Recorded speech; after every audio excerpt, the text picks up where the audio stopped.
Muy bien, iniciamos aquí la segunda parte en este segundo video de la unidad 1.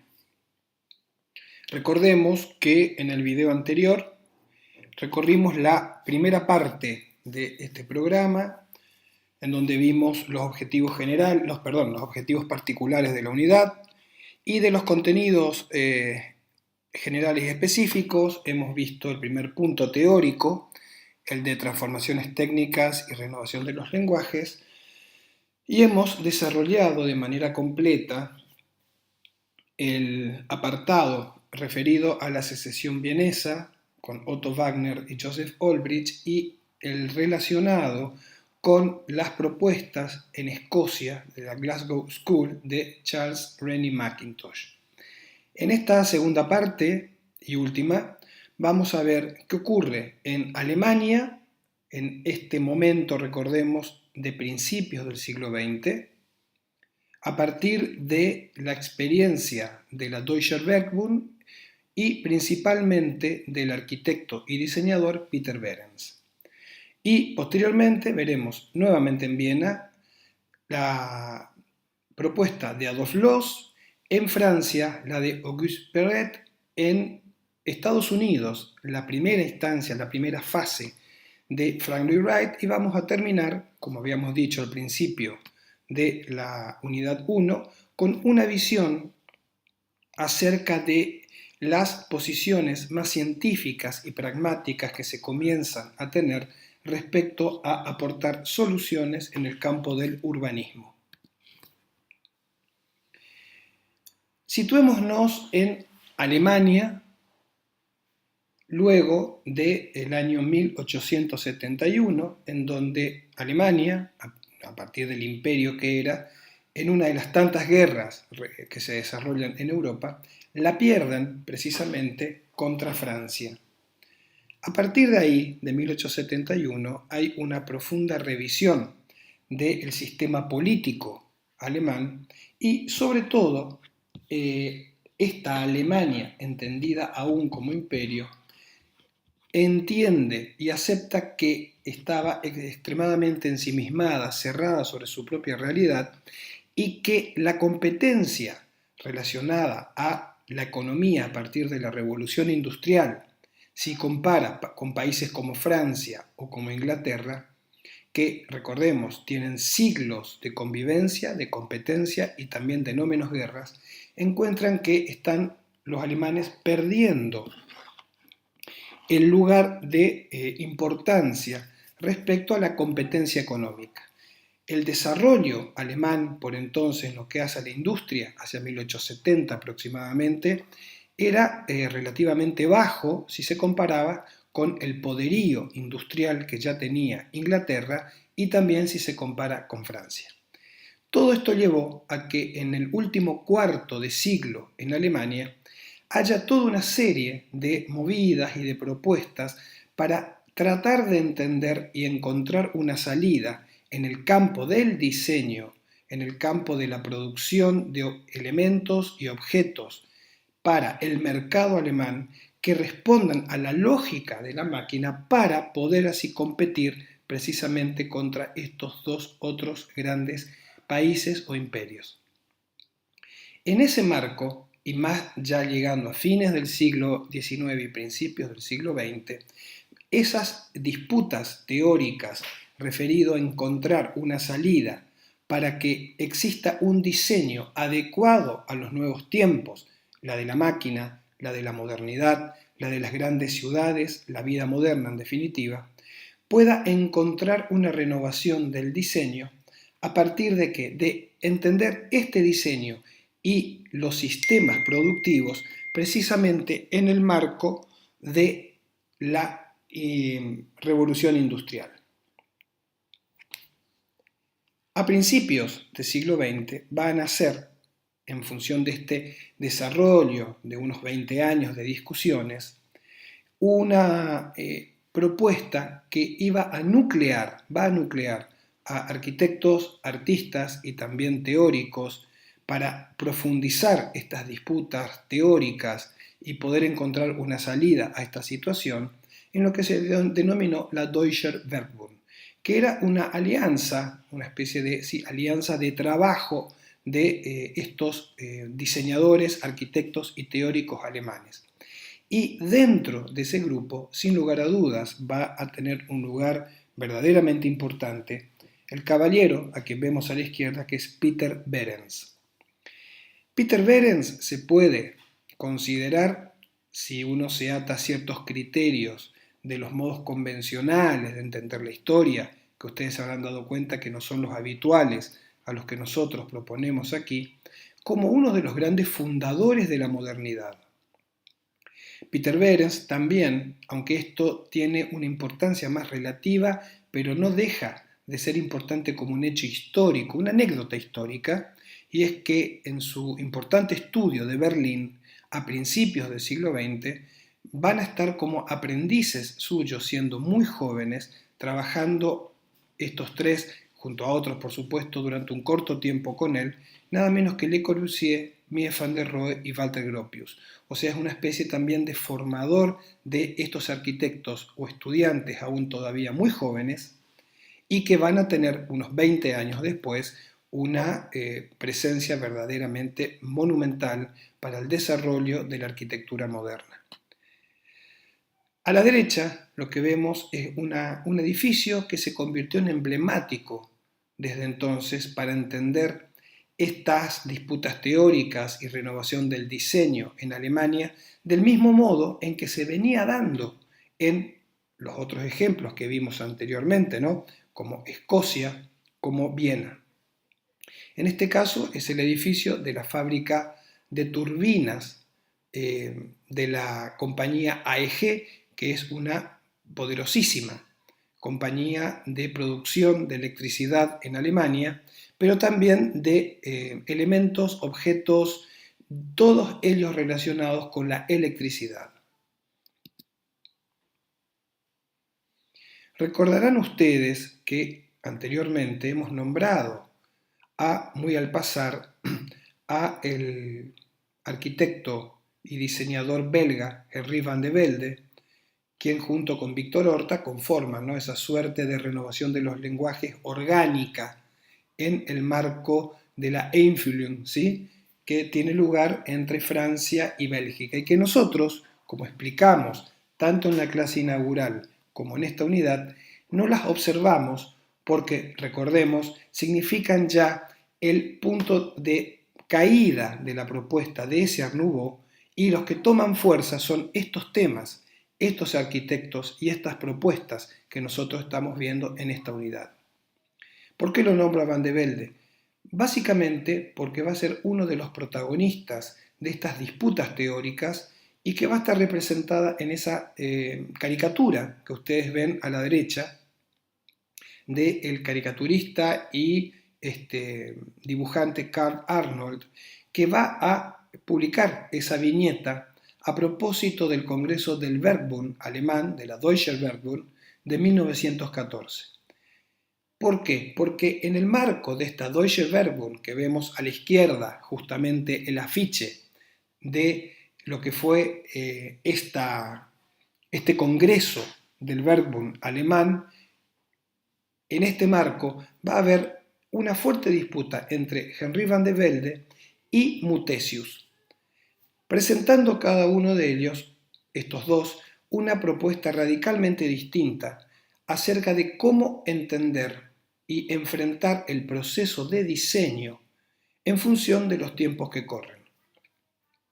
Van de Velde está en una posición aún más ligada al artesanado manual, en donde considera que, en este caso, una silla como ejemplo, debe responder más allá, además de la teoría de Einfühlung, que es esa teoría de la empatía que encuentra en la curva la forma de referencia entre el diseñador, el producto y el usuario, va a plantear la postura muy fuerte de que sea el artesanado manual, con la ayuda, sí, de la máquina, pero sobre todo el artesanado manual, quien debe producir estos objetos. Por otro lado, a quien vemos en el centro de la imagen, es Muthesius, un teórico alemán, quien va a proponer una postura absolutamente divergente de la de Van de Velde, que no es proponer justamente la silla individual, como propone Van de Velde, sino la silla tipo, o sea, un diseño que sea apto para ser replicado, duplicado en la medida que sea necesario, mediante los procesos industriales. Claro está que hay un tercer componente en esta caricatura que comporta un componente, digamos, irónico, que según Carl Arnold, entre estos dos grandes personajes y teóricos, también está el sencillo carpintero, que lo que hace es simplemente una silla para sentarse. Como queriendo decir que estas dos discusiones en realidad también debe incluir a la silla como un objeto común en donde quien se siente se vea cómodo, más allá de cuál sea de las dos posturas que tenga más preeminencia. Lo cierto es que en estas disputas teóricas va a ser, al igual que ocurre con la arquitectura, Mutesius quien gana esta pulseada. Van de Velde queda en desventaja con su propuesta y a partir de ese momento, en el marco de la Deutscher Werkbund, se entiende que el diseño, sea tanto de diseño de artes aplicadas, objetos de uso común o la propia arquitectura, deben estar pensadas a partir de los procesos de producción industrial propio de la máquina. O sea, debe ser incluido dentro de la manera de pensar un determinado diseño ya los medios de producción mecánicos aptos para reproducir en escala todo tipo de objetos.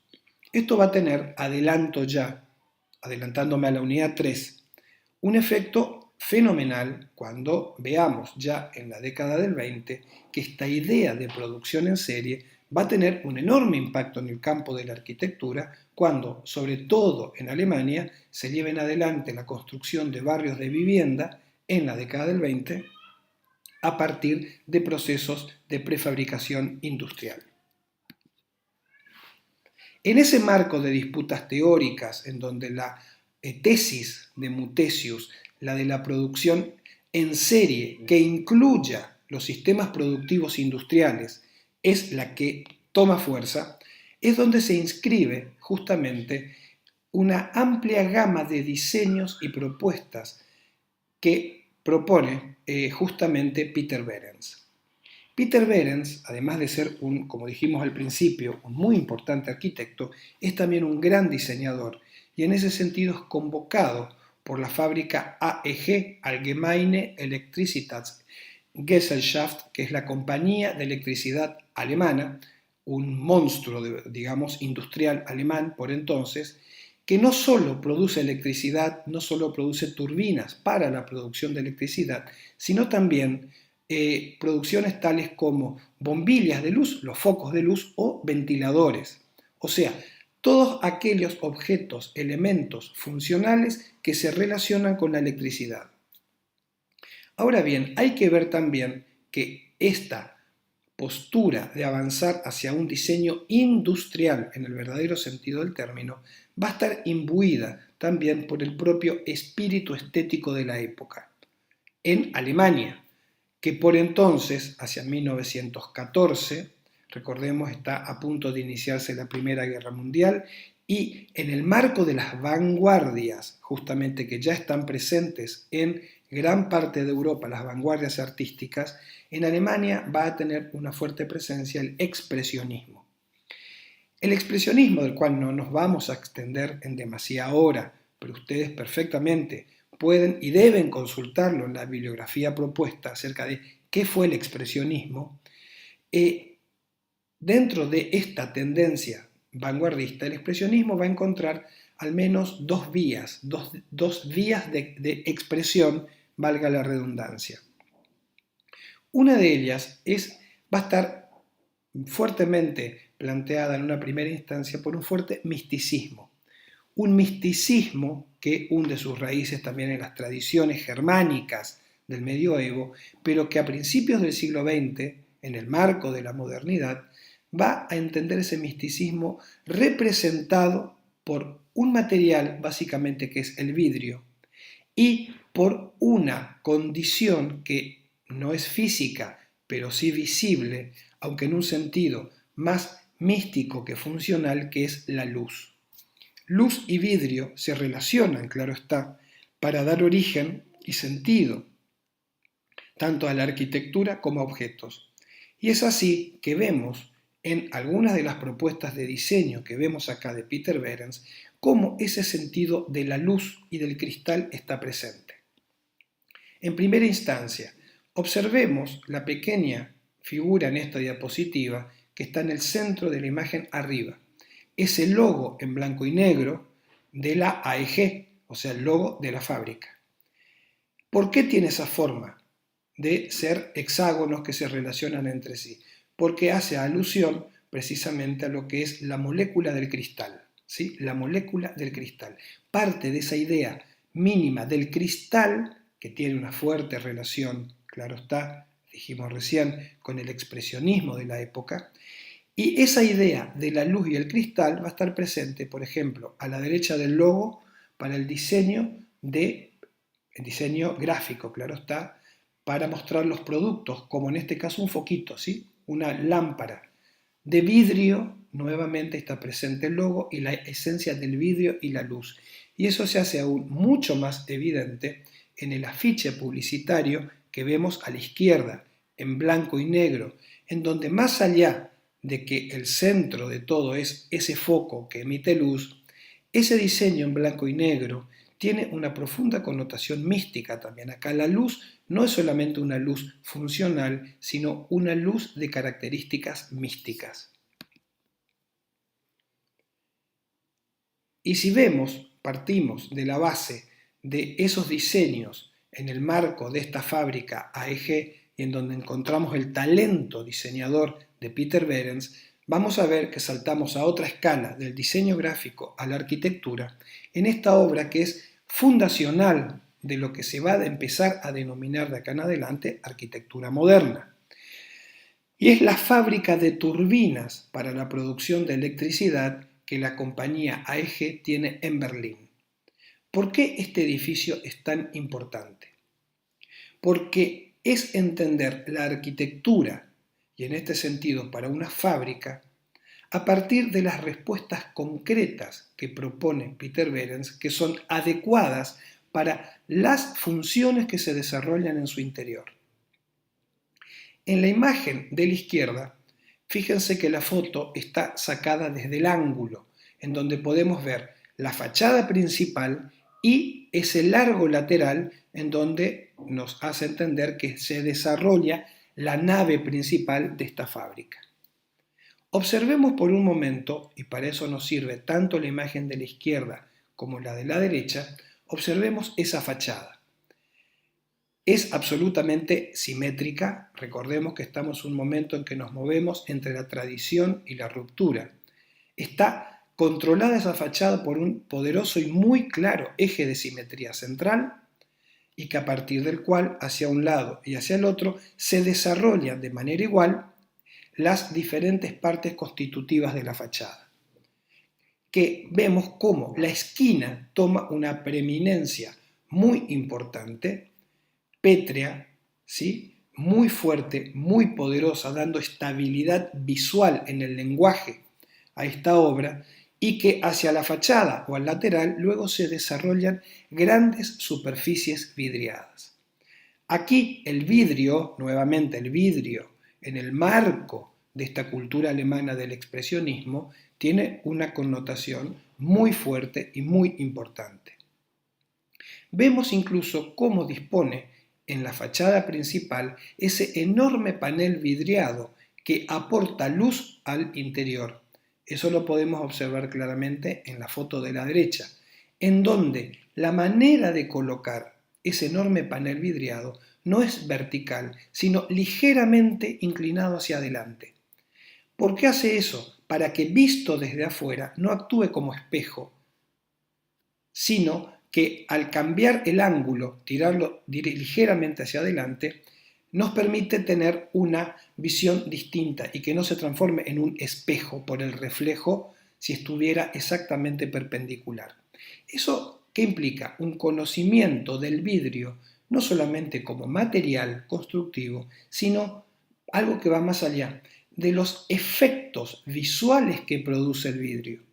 Y esto va a ser sumamente importante para su discípulo, como Mies van der Rohe, que dentro de unos 20 años justamente va a entender esta enseñanza en la manera de utilizar el vidrio en sus obras. Eso justamente lo encontramos acá.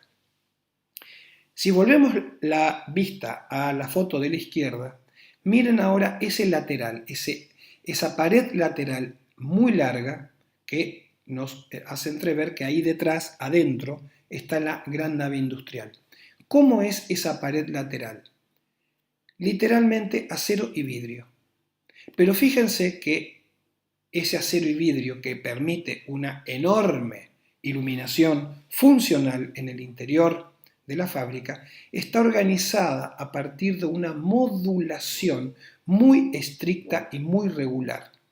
Esa modulación estricta y regular no solamente tiene que ver con las características y demandas estructurales del material, el acero y el vidrio, para poder producir esa enorme apertura, que es esa enorme fachada vidriada, sino también esa modulación es porque acá nuevamente está presente la tradición de que la arquitectura debe exteriormente, y esto es todavía tradición clásica, plantear un orden, una modulación que dé estabilidad a la forma. Eso lo podemos referenciar perfectamente si vemos el interior, en donde observamos que esos pies derechos, esas columnas metálicas que observábamos hacia afuera, hacia el interior también se observan y quedan absolutamente a la vista. Y lo interesante en la propuesta de Behrens es que eso que parecía una bóveda de cañón corrido que atraviesa toda la nave de la fábrica, en realidad no lo es, sino que son una serie de cerchas metálicas que se relacionan entre sí y que dan la idea de ser una bóveda, ¿sí? La bóveda, recordemos, acá late fuertemente la idea de que, miren la foto nuevamente de la izquierda y la derecha, la bóveda de cañón corrido romana. Es lo que aparenta, ahí está la tradición clásica presente, pero la resolución en realidad es exterior, es formal, porque no es una bóveda, sino una serie de cerchas metálicas que permite la cubierta totalmente vidriada.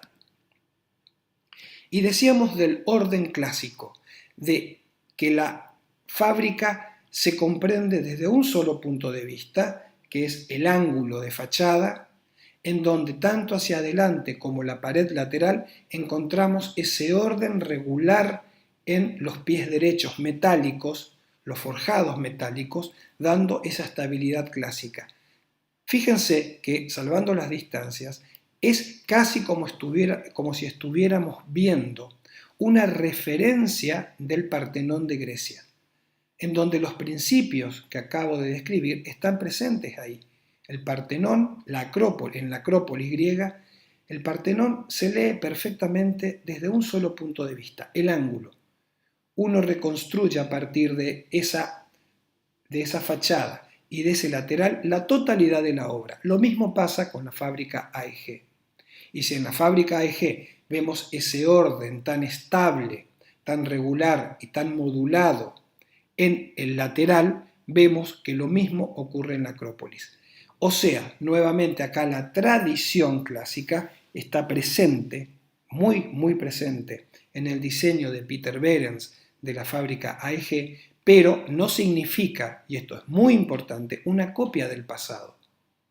Y acá comenzamos a sacar una de las primeras máximas que vamos a recorrer a lo largo de toda la asignatura.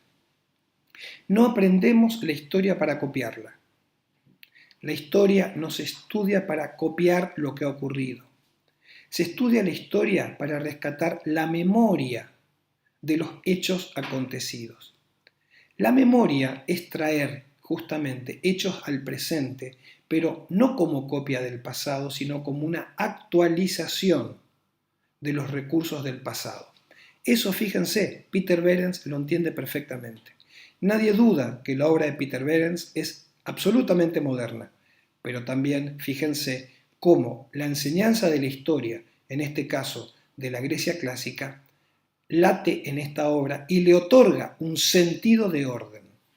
Este concepto, esta idea, la vamos a ver y la voy a repetir y la vamos a repetir muchas veces, de entender que estudiamos historia no para copiar, estudiamos historia para comprender y traer al presente la memoria del pasado, que puede servir justamente como un mecanismo de creación.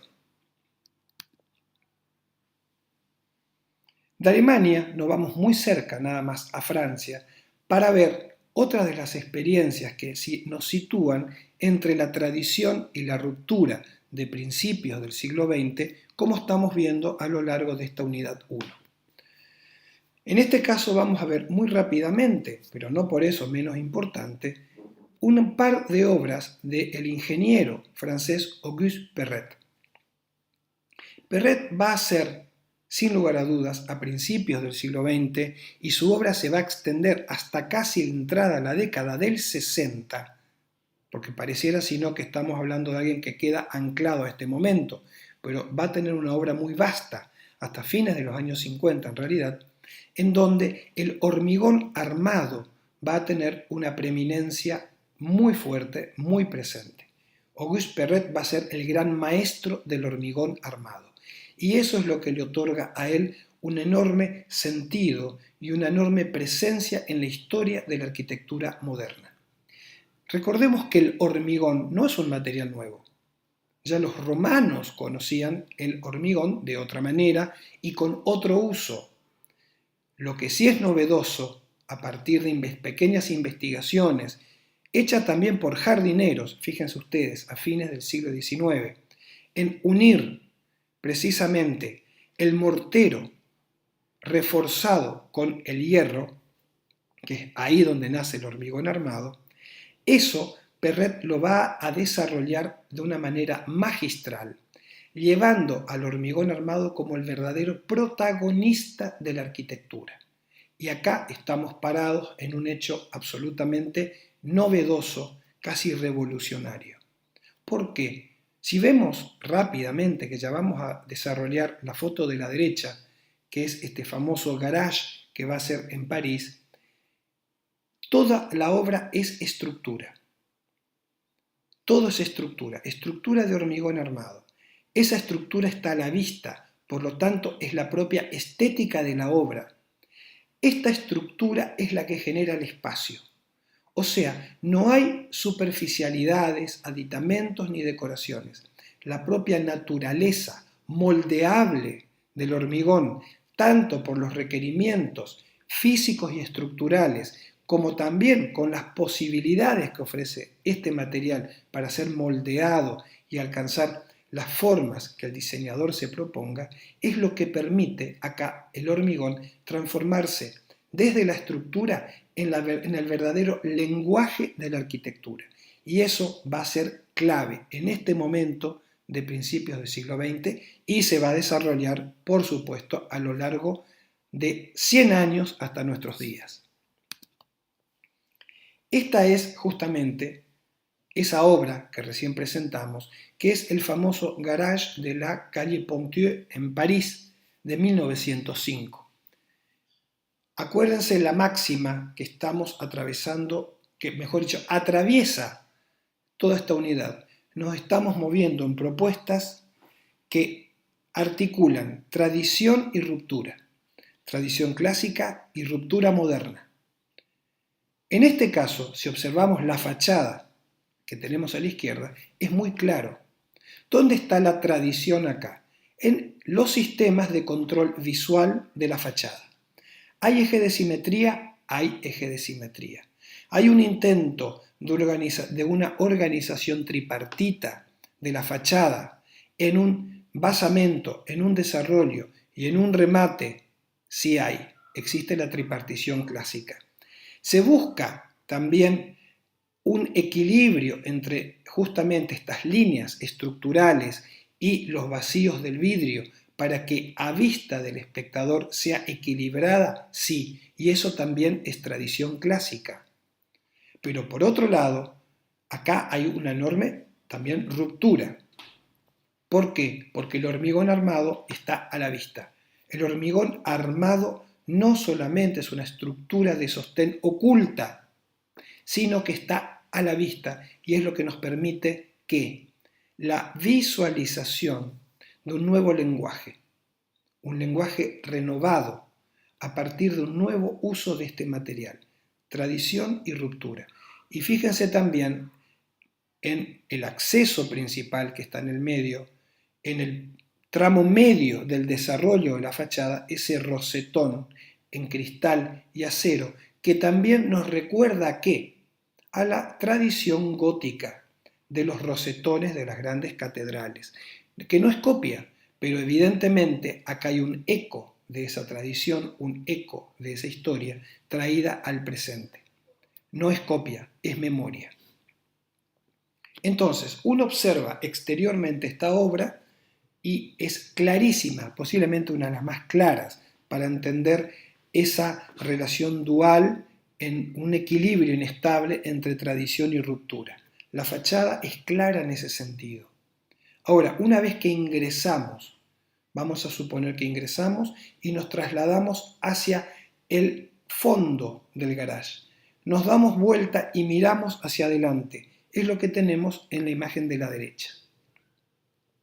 Fíjense la cubierta, organizada a partir de esos pórticos de hormigón armado que sujeta una estructura metálica y ahí tenemos el cristal. O sea, es una nave de características industriales, una nave totalmente vidriada, aportando luz natural a todo ese interior. Y entendiendo que los distintos niveles, los 3 niveles que tiene esta obra es para justamente garage. Y fíjense que estamos hablando de un garage de principios del siglo XX, que es cuando los automóviles recién comienzan a aparecer en las ciudades. La foto de la derecha ya es muy posterior, ya es de la década del 60, pero que alguien haya mandado un inversionista seguramente a construir un garage a principios del siglo XX, habla precisamente del espíritu de modernidad que atraviesan estas grandes ciudades, como en este caso París. Y la otra obra muy importante, clave, sobre todo por un aspecto que ya vamos a ver dentro del marco de la arquitectura moderna, es otra obra de Auguste Perret, en este caso de 1907, que está en la calle Franklin de París, que es un edificio de unos 7 pisos, ¿para qué? Para vivienda o oficinas, que es uno más, obviamente, que está dentro de la trama urbana de la ciudad de París. Pero, ¿qué características tiene este edificio? ¿Por qué es importante? Para eso nos va a servir la planta que tenemos arriba a la izquierda, porque este es en Francia el primer edificio que tiene estructura de hormigón armado independiente. Algo que hoy lo vemos como un hecho totalmente natural, nace acá. Este es un acto fundacional de la comprensión del hormigón como estructura independiente del edificio. Se disocia la estructura del muro. Parece, nuevamente repito, algo lógico si lo vemos desde nuestros días, pero por entonces, en donde la prácticamente totalidad de las construcciones en una ciudad como París y prácticamente en toda Europa estaban hechas a partir del sistema murario, la estructura muraria. La estructura es el muro, como posiblemente sean los edificios que están a un lado y al otro de esta obra de Perret. Pero acá no, acá lo que tenemos es un edificio de estructura de hormigón armado independiente que posibilita precisamente la formalización de esa particular planta que vemos y que la podemos comprender exteriormente mediante la foto que tenemos debajo de la planta o la fachada de la derecha. ¿Qué es lo que busca precisamente acá Perret? Y en ese sentido el hormigón armado le ofrece una herramienta insustituible. La idea de la planta libre. Anoten esto, planta libre, porque la planta libre se va a convertir en una de las principales características inobjetables de la arquitectura moderna europea básicamente. Esta planta libre, esta libertad que permite una estructura independiente, lo lleva a adoptar un acto de diseño a Perret verdaderamente ingenioso, que es esa concavidad de la fachada, ese penetrar la fachada hacia adentro, generando, que lo vemos muy bien en la foto de abajo a la izquierda, ese espacio central. ¿Sí? ¿Por qué hace eso? Para permitir que en una fachada, que tiene un ancho relativamente escaso, los ambientes, todos los ambientes puedan ventilar hacia el exterior. Imagínense que si no hiciera eso, se reduciría enormemente la posibilidad de aireación y ventilación de los ambientes. Sobre todo, si vemos el ambiente central en la planta, lo de los costados posiblemente no hubieran tenido ninguna posibilidad de abrirse hacia el exterior.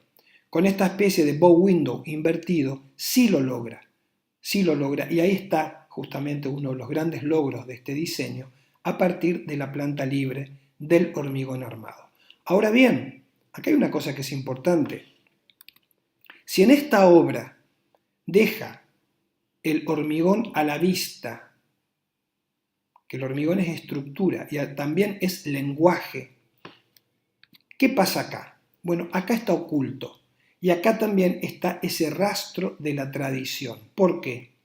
Porque si hay algo que es radicalmente nuevo hacia principios del siglo XX, dijimos que es que el automóvil que requiere un garage, y eso es un programa arquitectónico que hasta entonces no existía y por lo tanto no tiene una tradición en el pasado y por lo tanto permite al diseñador una enorme libertad de propuesta.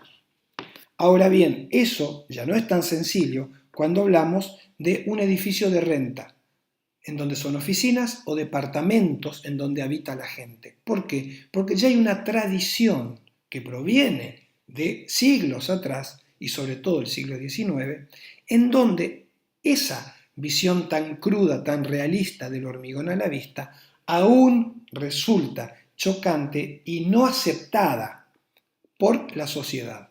Entonces, lo que hace acá Perret es ocultar las columnas de hormigón armado hacia el interior de las paredes y las recubre con esos paneles que vemos en la foto de la derecha, que nos recuerda mucho al diseño Jugendstil, al diseño propio del mundo alemán, esa abstracción formal que tiene mucho también que ver con el Art Nouveau, con la experiencia de Viena, etc. O sea, acá está oculto el hormigón, no se lo deja a la vista, porque estamos hablando de un programa arquitectónico con historia y tradicional como es la vivienda.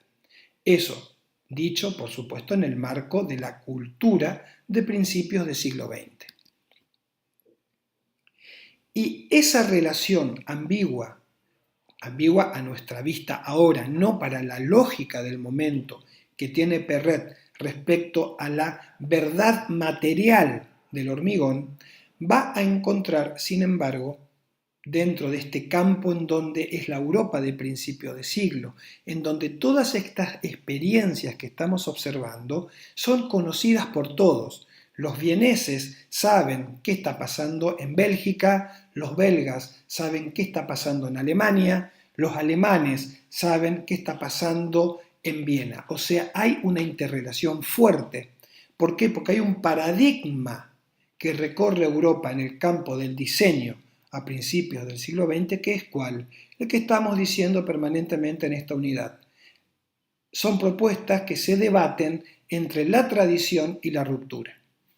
Ahora bien, quien este debate va a llevar a producir una grieta muy fuerte hacia un extremo, en donde los aspectos de la tradición prácticamente van a desaparecer y se empieza a transformar en una visión radical y radicalizada de la abstracción buscada, de la desornamentación y de limpiar a la arquitectura de todo aditamento decorativo insignificante, va a ser este arquitecto uno de los grandes personajes y los grandes monstruos de la modernidad, una personalidad única como es Adolf Loos.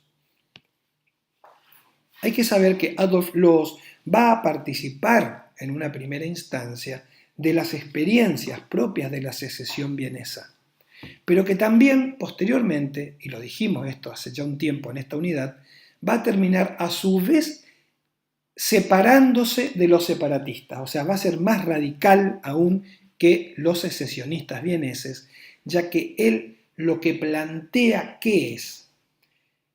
El abandono total y absoluto de toda superficialidad decorativa, en donde la arquitectura, tanto en sus aspectos interiores como exteriores, deben abandonar toda ornamentación.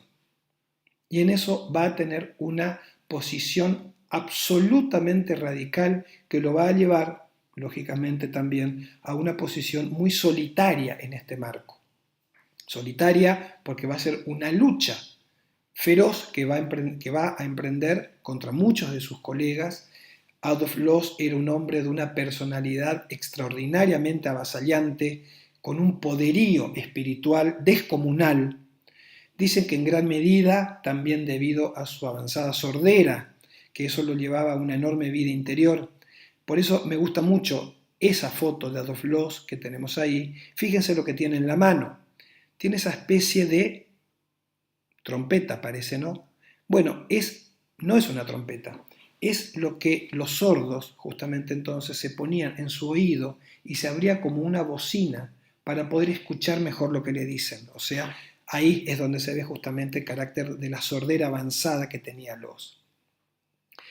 Loos va a ser un revolucionario tanto en el campo de sus arquitecturas, que van a llegar hasta la década del 30, arquitecturas que hoy diríamos puramente minimalistas, avanzadas a su tiempo, pero que en realidad para él eran claras, que deban existir en esa modernidad de las primeras décadas.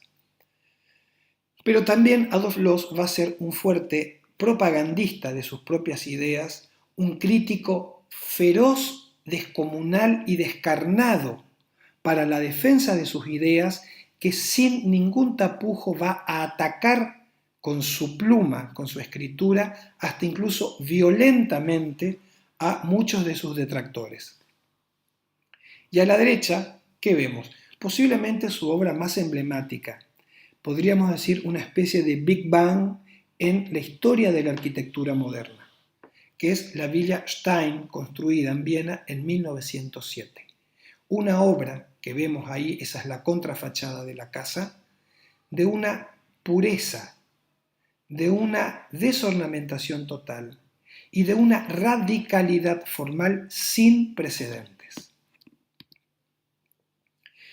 Pero primero vamos un poco más atrás para ver una obra temprana de Loos, 1904, en un momento, recuerden ustedes, en donde los ejemplos que vimos de la secesión vienesa también se están llevando adelante, como la caja de ahorro postal, que es de 1904, 1905, por nombrar una de las obras importantes.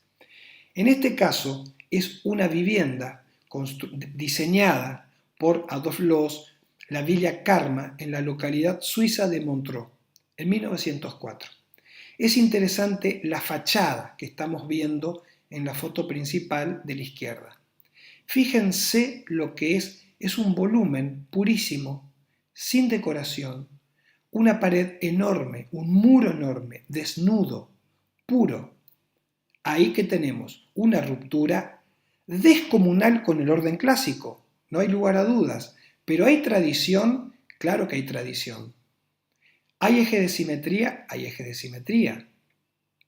Fíjense lo que es el pórtico de acceso. ¿Qué vemos ahí? 4 columnas dóricas. O sea, ahí está también presente en esta obra temprana de los aspectos propios de la tradición clásica. Pero fíjense el choque violento que se produce entre ese pórtico que recuerda a las cariátides griegas del Partenón en cuanto a su formalización, no en las columnas, pero fíjense cómo se conjuga con esas tres ventanas, dos a ambos lados y una por encima de ese pórtico de acceso y finalmente la puerta que está por detrás, en donde hay un choque violento de situaciones. El clasicismo, representado por ese pórtico dórico, y a su vez la abstracción violenta, vanguardista de esas cuatro aberturas que son recortes en el muro que están flanqueando el pórtico. El nivel de equilibrio inestable y de tensión lingüística que encontramos ahí es descomunal. Por eso esta obra me parece muy importante para entender en esto, repito, que nos movemos entre la tradición y la ruptura.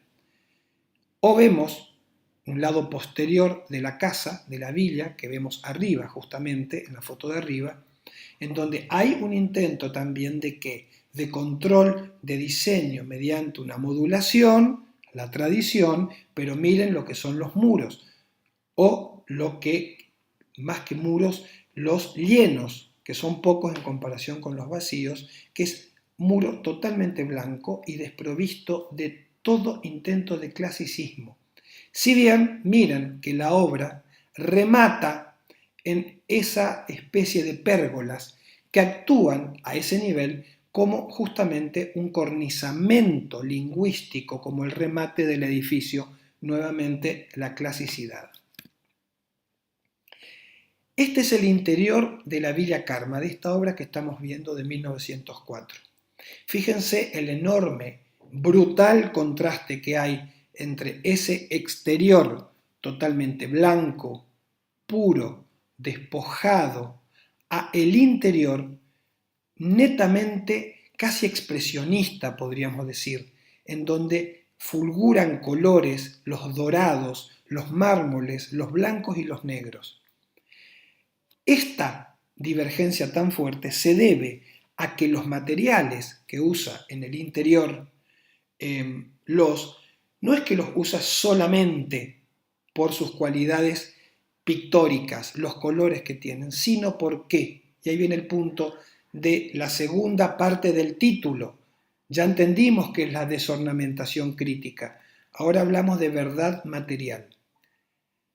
La conjugación de materiales que tenemos acá, que nos permite este shock visual de estos espacios, se debe a que cada material seleccionado se muestra tal cual es. Ningún material está recubierto por nada.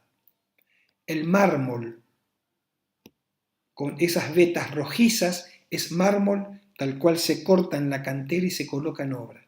El piso, esa maravilla concéntrica de mármol también blanco y negro, o esos pequeños mosaicos dorados que vemos rodeando este atrio de acceso, que recuerdan mucho esa pertenencia de los a, en una primera instancia, a la secesión vienesa, en donde el dorado está muy presente. ¿Recuerdan ustedes, como referencia, la cúpula dorada del edificio de la secesión, totalmente dorada, ¿no? O sea, acá lo que vemos es que cada material presente se expresa tal cual es. Ningún material está recubierto por nada. O sea, hay decoración acá y es discutible. Evidentemente es un espacio que nos remite a un aspecto decorativo, pero no es una decoración dispuesta sobre un material, o sea, como era el clasicismo, ¿no? O las arquitecturas historicistas, en donde se hace el muro y finalmente se le pone una piel exterior con todo, digamos, toda la ornamentación clásica. Acá eso no existe.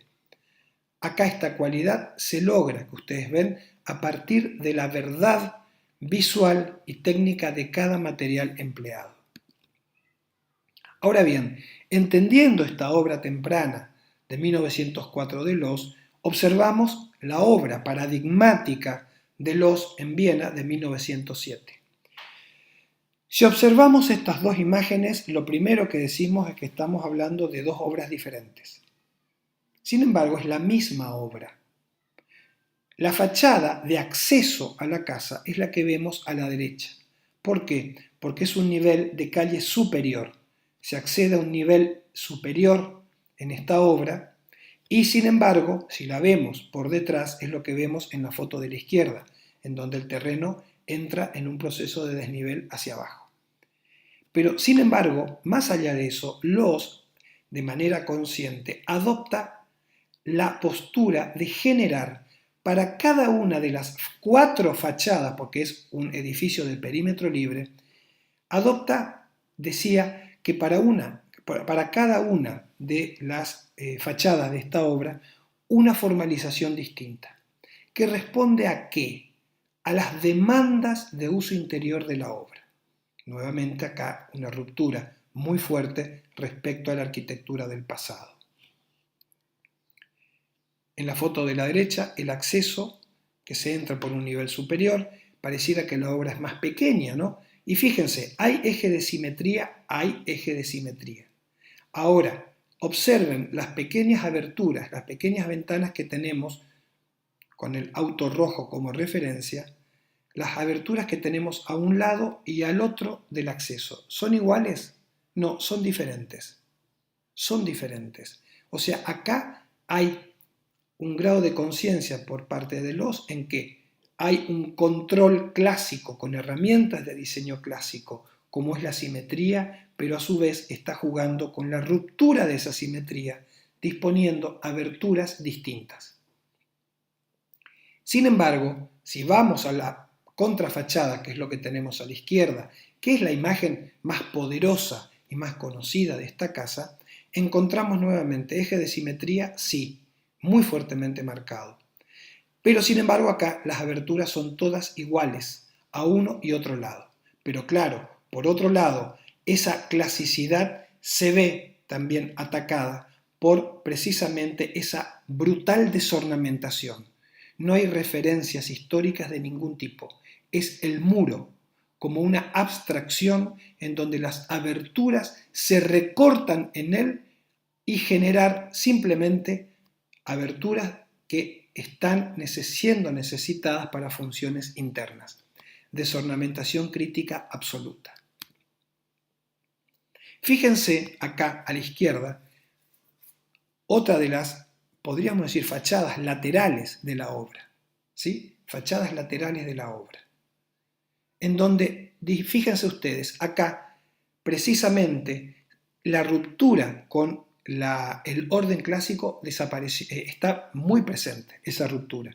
¿Por qué? Porque se recorta esa curvatura a la izquierda de la fachada y se presenta también el ángulo duro de 90 grados de la contrafachada. Y a su vez observen las aberturas que están dispuestas en ese lateral. Todas son diferentes, todas están dispuestas incluso a distintos niveles y fuera lo que podríamos decir de una modulación ordenada. ¿Por qué? Porque se deben la ubicación de estas aberturas nuevamente ¿a qué? A las demandas de uso interno. Y esas demandas de uso interno en diferentes niveles se debe a una de las principales innovaciones en el campo de la arquitectura que también plantea Adolf Loos y es lo que se denomina el Raumplan.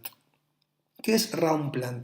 Es que cada espacio de la casa, en la medida de lo posible, no solamente tenga la superficie que requiera, sino el volumen espacial que requiera. O sea, van a haber espacios más altos y espacios más bajos, según los requerimientos funcionales internos. Y eso es un paso enorme en el marco de la modernidad. Nuevamente observamos el corte para entender mejor lo que hablábamos del Raumplan y de la libertad de la disposición de las aberturas según los requerimientos internos, o abajo la planta, en donde está esa intención de control del diseño a partir del eje de simetría que atraviesa longitudinalmente la planta y que podríamos incluso decir que hay un doble eje de simetría, pero en donde Adolf Loos también se permite ir desdibujando este control de la simetría, de la doble simetría, ¿a partir de qué? De las demandas internas de los espacios. Y a la derecha vemos un interior. Aquí nuevamente la idea de la verdad material. No hay revestimiento de ningún tipo, no hay decoración superficial, sino que el uso puro de los materiales, sea el revoque, sea la madera, sea el mármol, cada uno de ellos está dispuesto para ser observado según su propia naturaleza.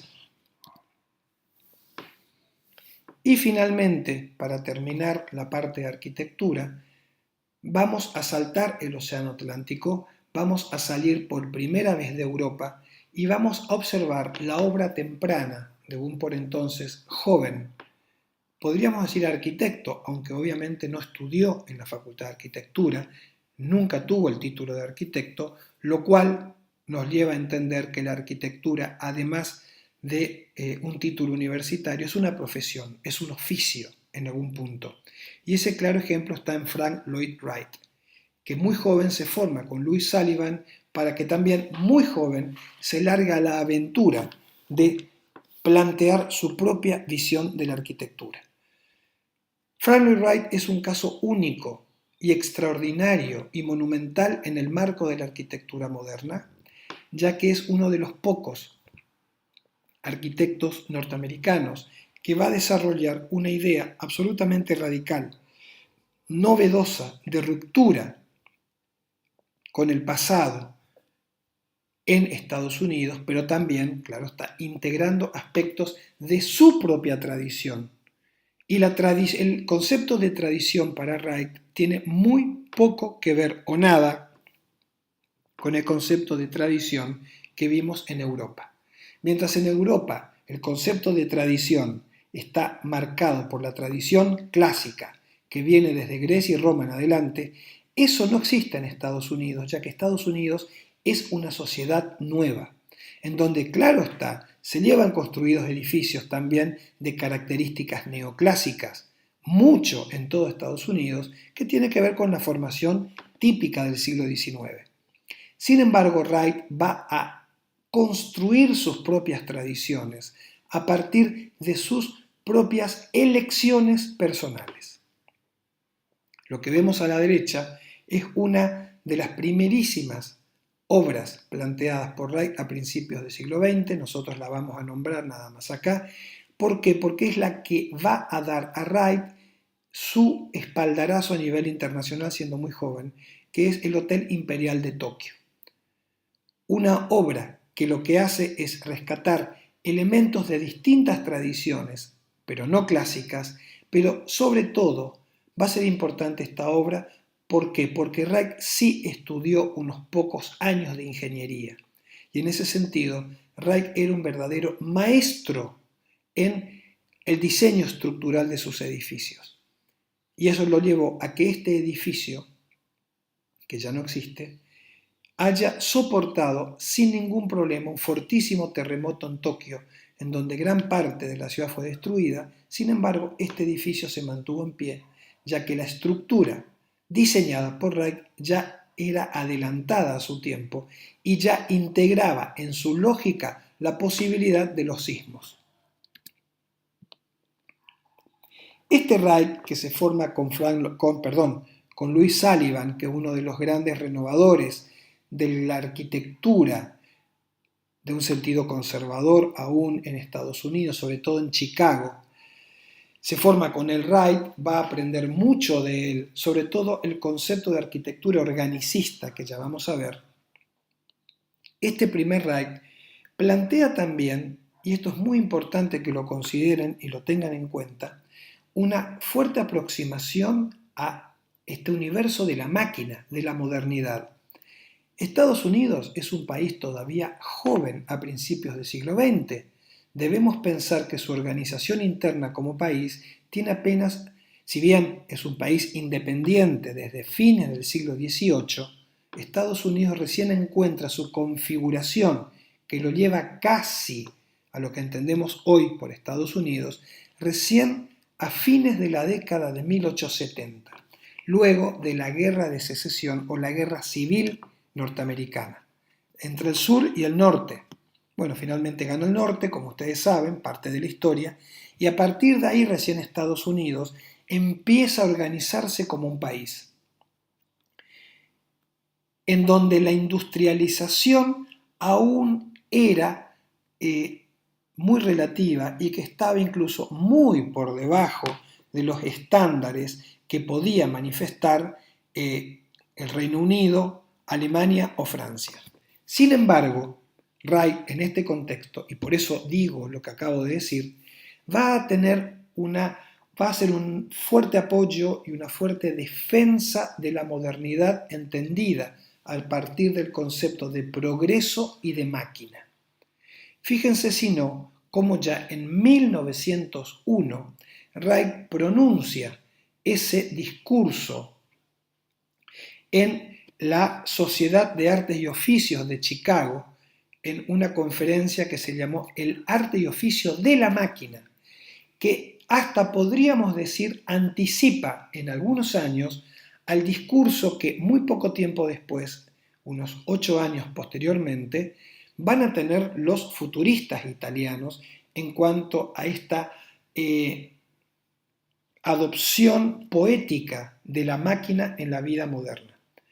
A mí me gusta mucho cómo empieza el texto de Wright, ¿no? Diciendo, invencible, triunfal, la máquina avanza, tomando fuerza y uniendo cada vez más estrechamente las necesidades materiales de la humanidad. O sea, está dispuesta, ustedes van a seguir leyendo el texto, pero está dispuesto acá que ese espíritu de fe puesto en la máquina como el paradigma transformador de las sociedades que va a llevar hacia un mejor futuro. Es lo que se creía por entonces.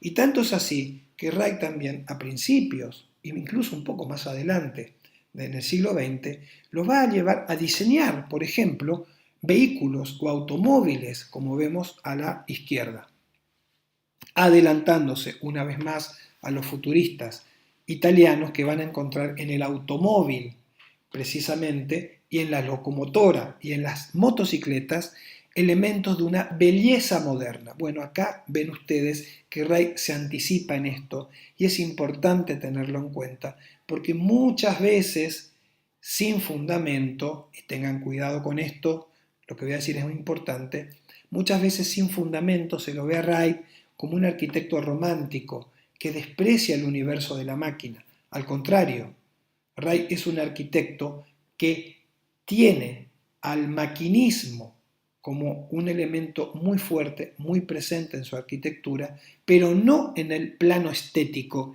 sino como la posibilidad técnica, el basamento para desarrollar su arquitectura. El mismo año que pronuncia esa conferencia, Frank Lloyd Wright va a diseñar y se va a construir la obra que vemos aquí, que es la Casa Willits, construida en Highland Park, cerca de Chicago, y va a ser, por así decir, la primera obra maestra de Wright. Fíjense la fecha, 1901, anticipándose, si quieren verlo así, a Perret, al propio Otto Wagner. ¿Por qué esta obra es importante? Por muchas razones. Pero vamos a una que es clave. Miren la planta de arriba a la izquierda y miren la maqueta electrónica de arriba a la derecha. Porque acá con Wright nace de otra manera el concepto de planta libre, que lo representa Wright en esos pequeños dibujos que ven ustedes a la derecha, en la parte superior derecha de la planta, que acompaña a la planta, que es primero la idea abstracta de trazar una cruz, que después va adoptando, claro está, las formas requeridas por las respuestas arquitectónicas, pero que hace que la obra se expanda con estos brazos sobre el terreno. Es un concepto de planta libre que va a acompañar a Wright prácticamente a lo largo de toda su obra hasta su muerte en 1959, o sea, 60 años. Pero también esta obra es importante porque acá se observa también lo que Wright entiende por tradición. en un país en donde las tradiciones como Estados Unidos no existían. Pongamos como referencia también principios del siglo la Argentina, para entender estos procesos culturales. La Argentina, al igual que Estados Unidos, a principios del siglo XX, es un país joven, en formación y que va a encontrar su capital cultural y su capital social ¿en dónde? En la inmigración. Hay que pensar, salimos un poco de Reich para que entiendan esto, aunque en Estados Unidos ocurre lo mismo. A principios de siglo, en una ciudad puerto como Buenos Aires, solamente el 30% de la población de la ciudad hablaba en español. El resto, el 70%, hablaba en una enorme cantidad de lenguas. ¿Por qué? Por la enorme inmigración que llegaba al país. Bueno, en Estados Unidos pasaba lo mismo. O sea, se está comenzando a fundar a partir de esto una nueva tradición. Y por lo tanto, estos arquitectos, como el caso de Reich y otros en Estados Unidos, no están tan atados a una tradición como sus colegas europeos, en donde tienen la academia presente desde hace siglos y tienen los ecos y la presencia también de la arquitectura clásica de casi 2000 años. Bueno, eso en Estados Unidos no existe. Entonces, la libertad para un arquitecto como Frank Lloyd Wright para optar por sus tradiciones es totalmente abierta. ¿Y por qué tradiciones opta Wright? Primero, una tradición de índole personal e individual que tiene que ver con su propia historia de familia y la propia forma de vida que él experimentó desde niño en adelante. Los Wright, la familia de él, que es de origen galés, forma parte de esa enorme cantidad de inmigrantes que llegan en el siglo XIX a Estados Unidos y que van avanzando, como habrán visto en películas, en carretas hacia la conquista del oeste. La familia paterna de Wright, su abuelo sobre todo, va a ser una figura importante en su vida, ya que con él va a aprender en esa vida del medio oeste norteamericano, Chicago o Wisconsin, donde él va a estar asentado, va a entender ahí la importancia de la naturaleza, de las grandes praderas, de los horizontes absolutamente enormes, muy similares a lo de la Pampa Argentina. Eso a él lo va a formar.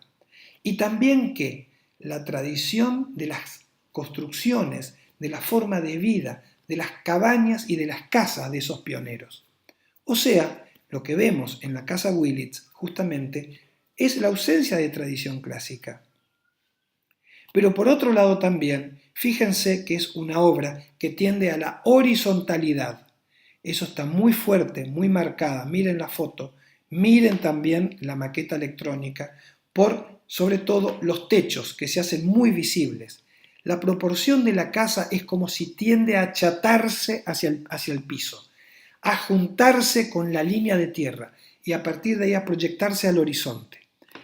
Gana la horizontalidad.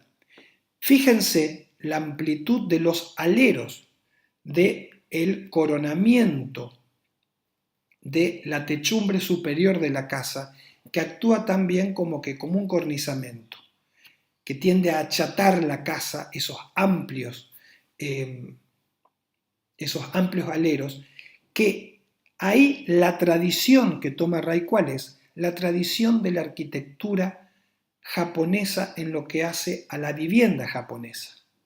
Fíjense, entonces Ray opta por la tradición japonesa por un lado, la tradición del medio oeste norteamericano por otra, la tradición también constructiva de arquitecturas que incluye el ladrillo, la piedra, la madera, hasta la tierra en algún sentido, que para él es la tradición de la construcción de la Mesopotamia de Asia. O sea, país joven, cultura joven, arquitecto joven, a diferencia de sus colegas europeos, Reich elige a qué tradición pertenece. Y hay un hecho de tradición muy fuerte y muy importante y central en prácticamente la totalidad de la obra de Reich, sobre todo en lo que hace a la vivienda, que lo vemos en la planta nuevamente. Fíjense que el entrecruzamiento de las 4 alas de esa cruz, que tiene un centro, ese centro está claramente marcado en la planta. Y ahí, ¿qué tenemos? Un elemento que es la chimenea, el hogar, como el lugar central de la casa. ¿Por qué? Y esto tiene que ver con la tradición del Medio Oeste. Los pioneros norteamericanos, mejor dicho, los pioneros inmigrantes que van avanzando hacia el Medio Oeste norteamericano y se van asentando en diversos lugares, ¿con qué construían sus casas? Mayoritariamente con madera, porque era un material que se conseguía, un material natural. Cortaban árboles, trabajaban la madera, la transformaban en vigas, en columnas, en cerchas, etc. La construcción de madera es, al día de hoy, sigue siendo el sistema de construcción más importante en la vivienda norteamericana. Ahora bien, en este avance hacia el oeste, Wisconsin, Illinois, lugares extremadamente fríos también en invierno, es importante protegerse del frío en estas casas de madera. ¿Con qué? Con un hogar central, una chimenea que otorgue calor a la vivienda, donde se pueda cocinar y en donde la familia se reúne, no solamente para soportar el frío, sino como un elemento de mancomunidad. Ahora bien, ¿la chimenea puede ser de madera? No, porque se quema. Entonces sí, la chimenea, el hogar central, estaba construido en piedra. Wright observó, y también forma parte de la tradición de los pioneros hacia el Medio Oeste norteamericano, que a lo mejor alguno de ustedes habrá visto alguna vez en alguna vieja película, que estas casas de madera muchas veces se quemaban, tanto por, digamos, malos usos propios de la familia, como también dentro ya de la historia norteamericana, que está muy presente sobre todo en la filmografía, en el cine norteamericano de hace varias décadas atrás, que era la famosa lucha entre el hombre blanco y el indio, en donde, claro está, para Hollywood el indio era el malo en algún punto, eso está en absoluta revisión, pero lo cierto es que también estas casas, estas cabañas donde vivía la gente, eran con frecuencia quemadas también en ataques por los indios. Cuando estas casas de madera se queman y desaparecen, ¿qué es lo único que queda en pie? La chimenea central en piedra. O sea, tiene eso una profunda connotación simbólica. Significa que todo se derrumba, pero algo sigue en pie. Y a partir de ahí vuelve a renacer la reconstrucción de la casa. O sea, tiene un aspecto simbólico poderosísimo para la cultura de Reich y para la cultura del Medio Oeste norteamericano, sobre todo donde hace mucho frío. Significa la resistencia y el sobreponerse a los enormes problemas para volver a empezar. Eso toma Reich y lo pone como un elemento tradicional en el centro de la casa, como ustedes pueden ver. Fíjense entonces cómo en esta obra se conjugan toda una serie de elementos de distintas tradiciones, convirtiendo, por supuesto, entonces esto en una arquitectura absolutamente distinta a lo que veníamos viendo hasta acá.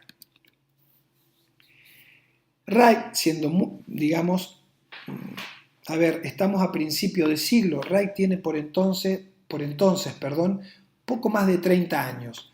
Reich nace en 1869, más o menos para 1904 son 33, 34 años. Es la edad, o cuando hace la Casa Willits, tenía 30, luego del proceso de aprendizaje, como dije, que tiene con Louis Sullivan.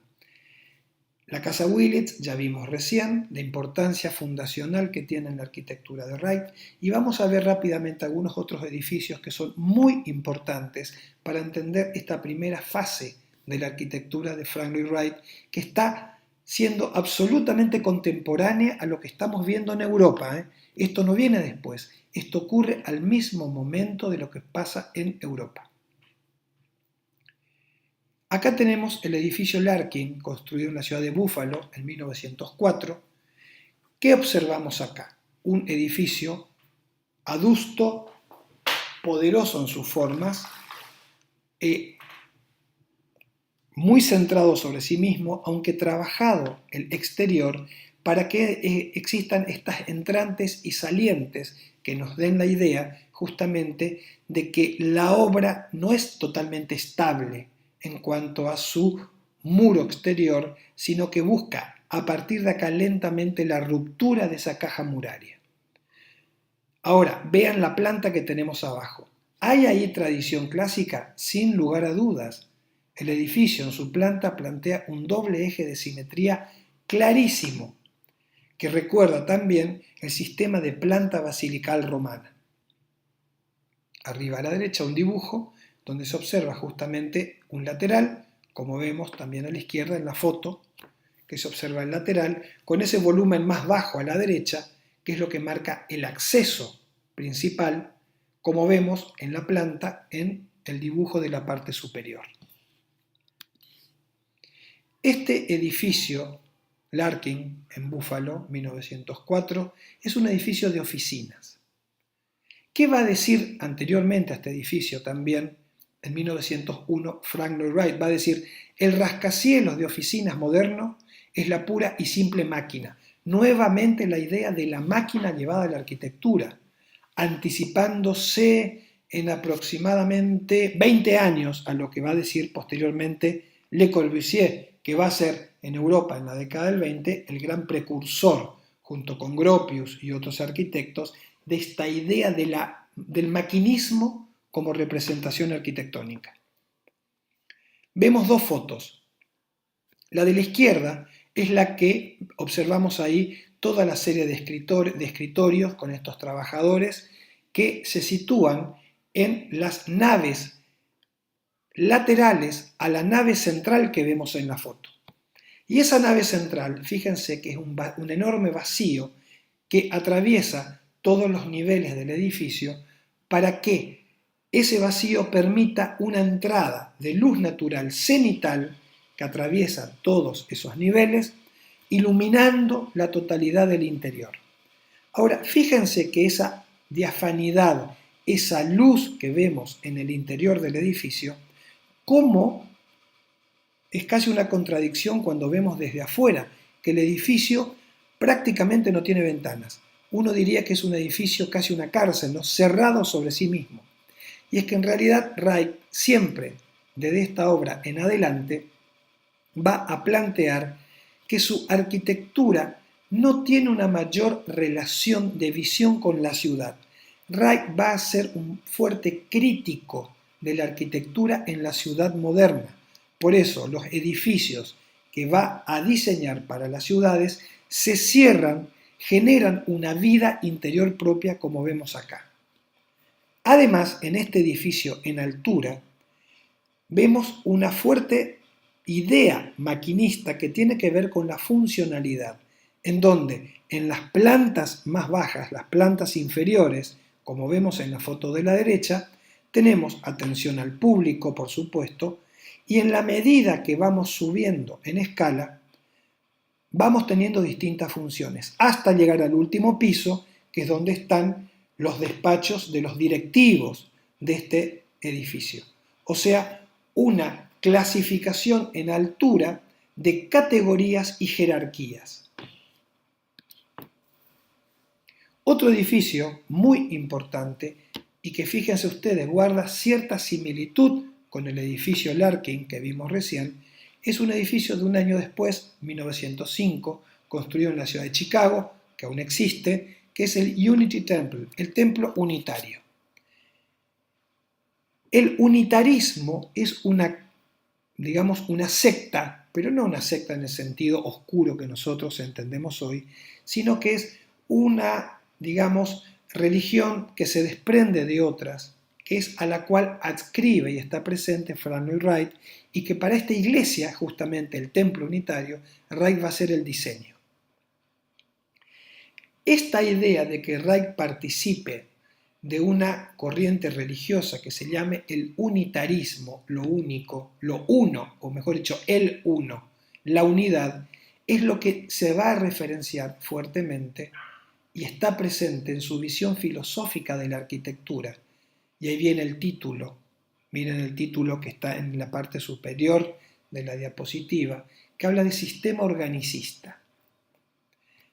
Reich, él mismo, plantea que su arquitectura es organicista, o sea, no es un rótulo puesto por historiadores o por críticos, sino por el propio arquitecto para expresar su propia obra en términos conceptuales.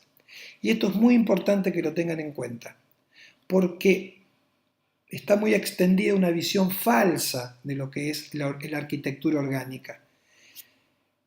Se tiende a creer, insisto, de manera falsa, que la arquitectura orgánica es aquella que utiliza materiales naturales, que se relaciona fuertemente con la naturaleza, o sea, una visión romántica de esa organicidad.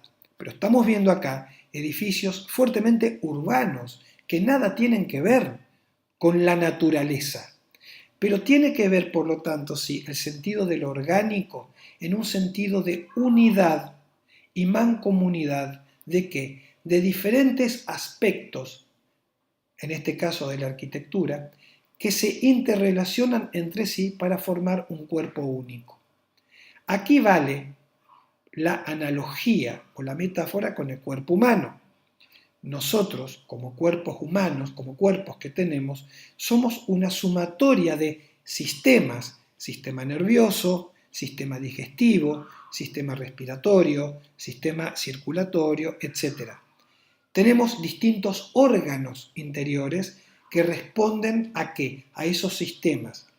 Todos nuestros sistemas están relacionados entre sí.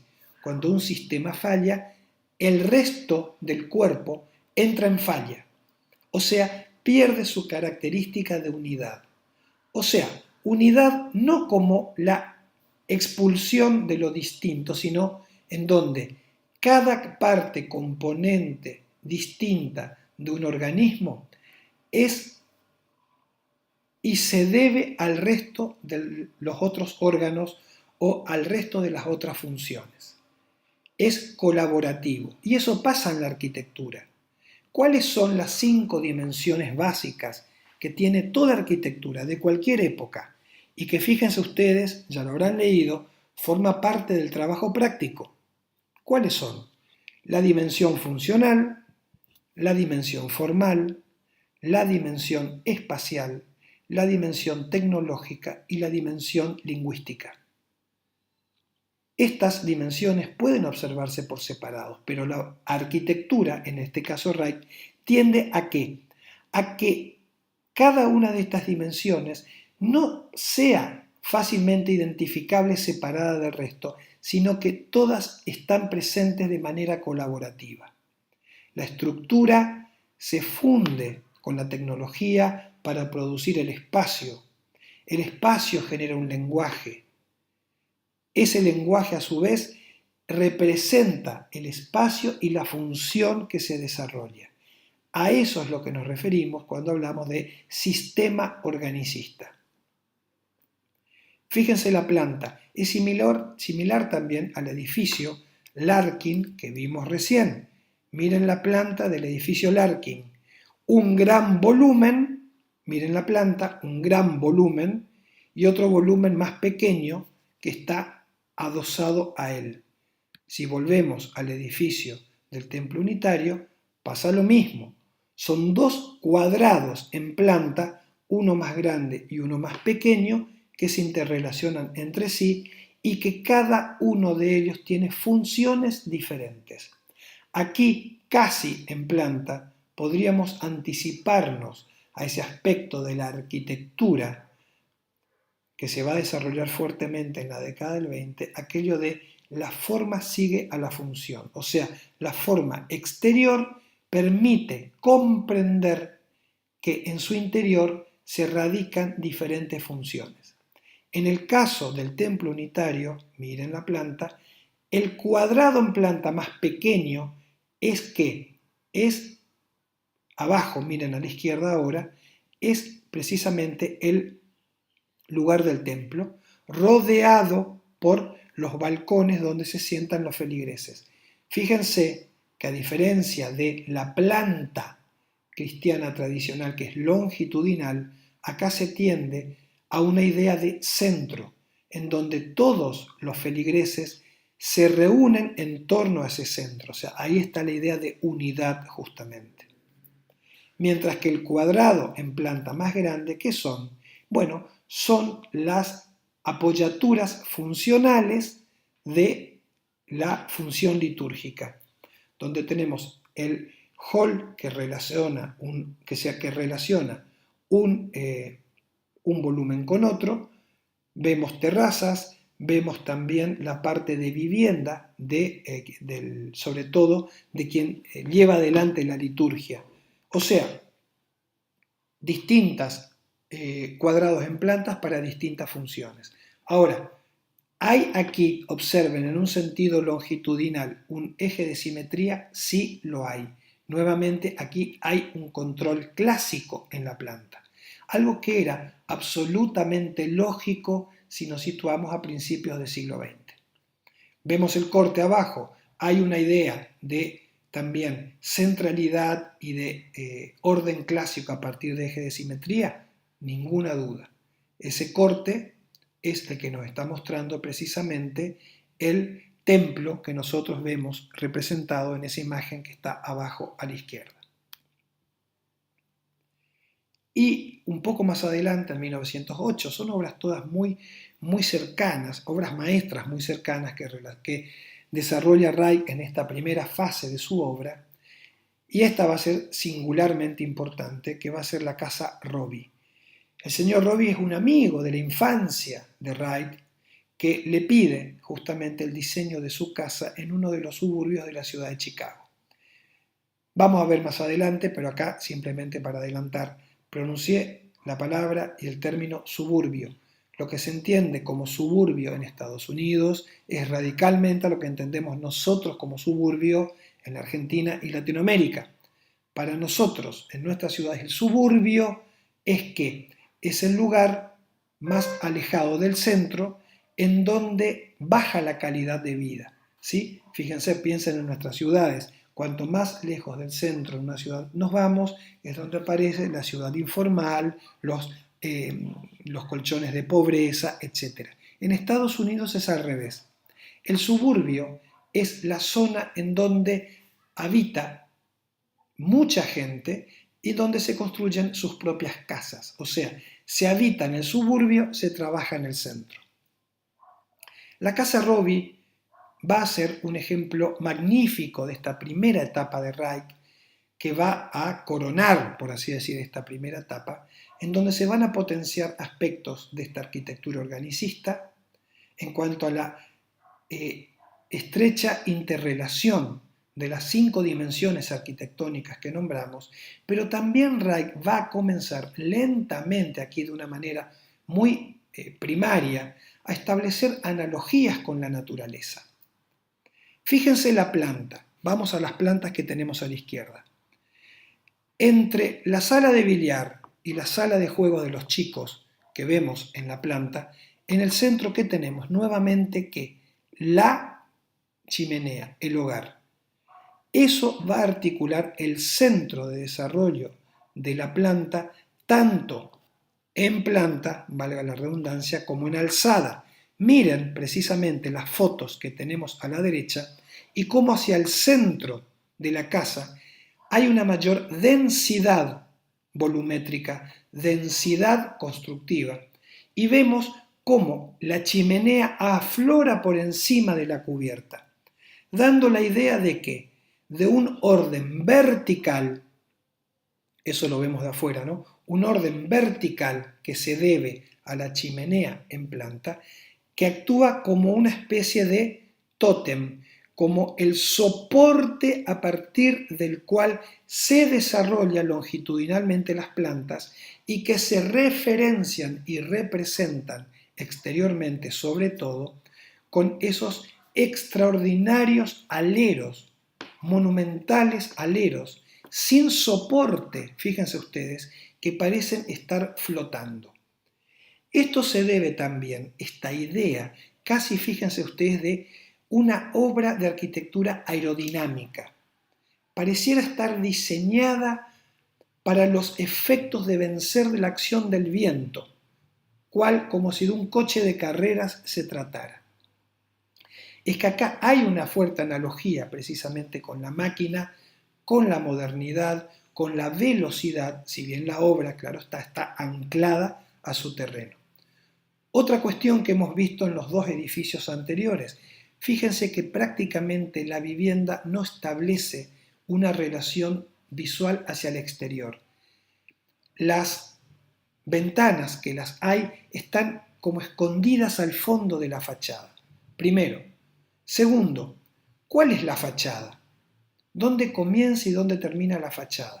En esta obra, ¿y por qué hago esta pregunta? Porque en esta obra Wright lleva la idea de la destrucción de la caja muraria a un nivel extraordinario.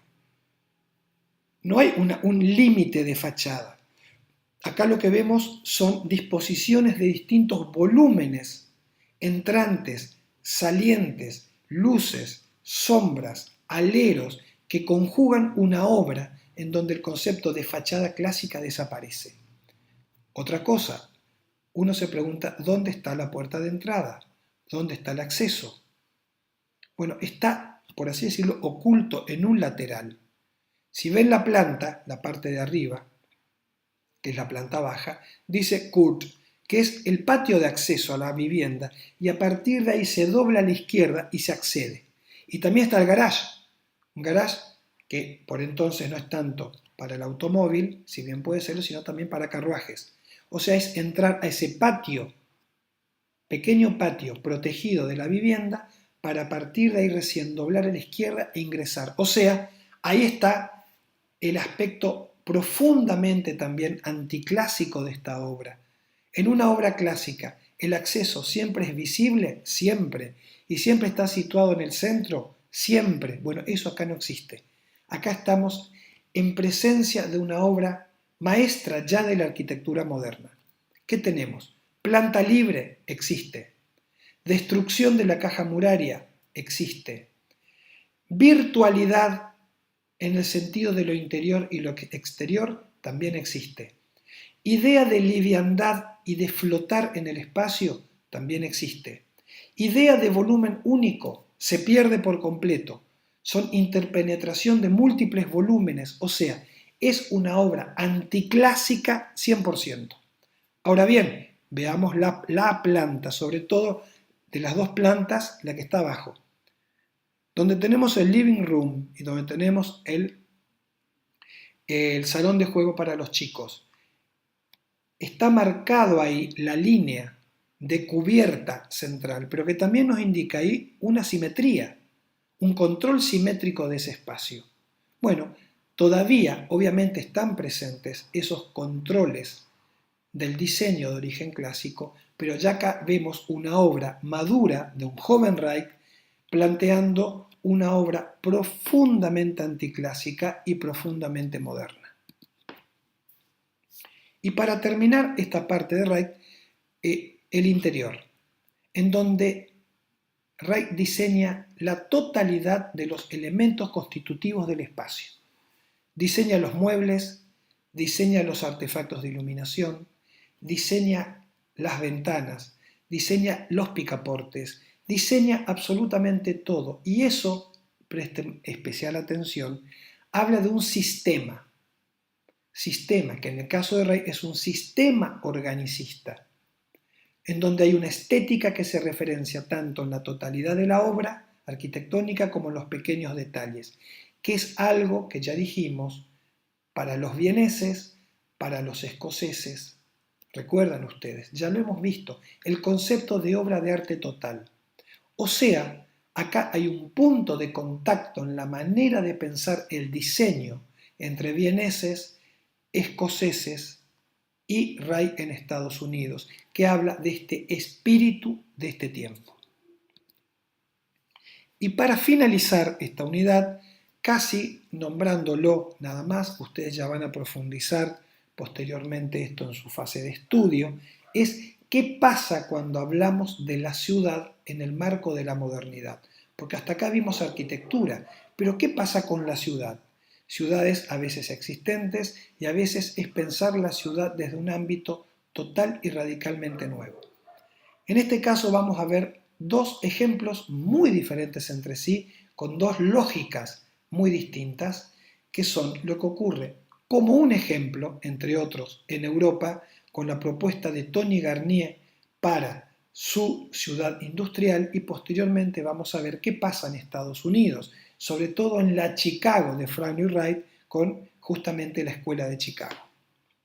Tony Garnier va a ser un creador, un arquitecto, un ingeniero, que va a proponer hacia 1915 en adelante para la ciudad de Saint-Étienne, que es una ciudad existente, claro está, en Francia, una nueva ciudad adosada y que va a ser pensada a partir de qué, y eso es lo importante.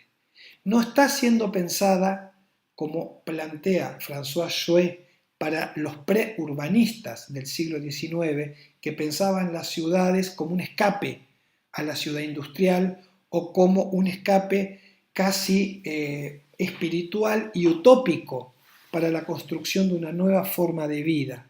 No, acá estamos en presencia ya del urbanismo en términos modernos, porque se basa en la pragmática y se basa en la búsqueda de soluciones científicas. O sea, aparece el método científico para la resolución de aspectos de las ciudades.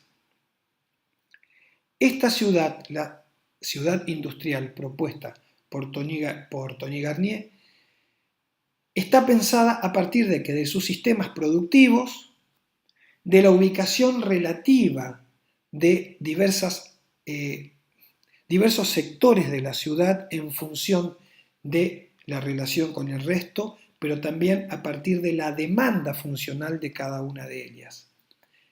Arriba a la izquierda vemos un dibujo de esa ciudad industrial que plantea que algo que va a ser muy importante unos 10 años después, cuando los urbanistas modernos, en el marco de la Carta de Atenas y el SIAM, van a desarrollar lo que van a hablar de qué, de la zonificación en las ciudades, el zoning, o sea, separar las distintas funciones de la ciudad específicamente encerradas cada una dentro de ellas mismas, mientras se relacionan entre sí, pero de manera distanciada.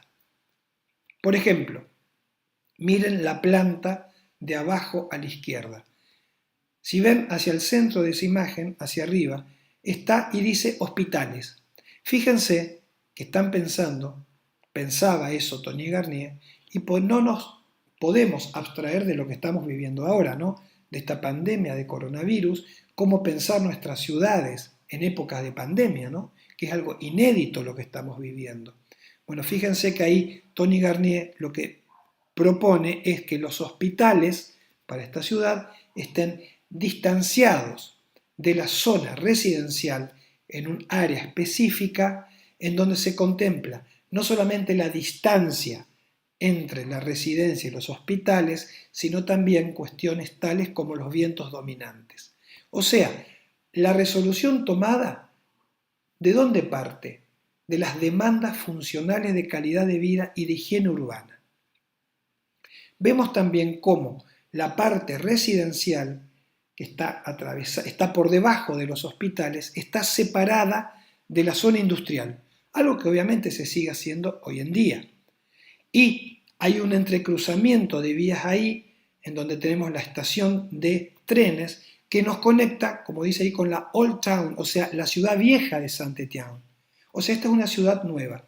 La ciudad de Saint-Étienne existente es de características medievales, o sea, tiene su propia historia. Esta parte, ampliación de la ciudad de Saint-Étienne, es que está pensada a partir de los preceptos de la modernidad, en donde el río, que vemos presente también ahí, y el ferrocarril son claves como elementos de unión y también como elementos para transportes de mercancías, para el desarrollo industrial, etcétera, etcétera.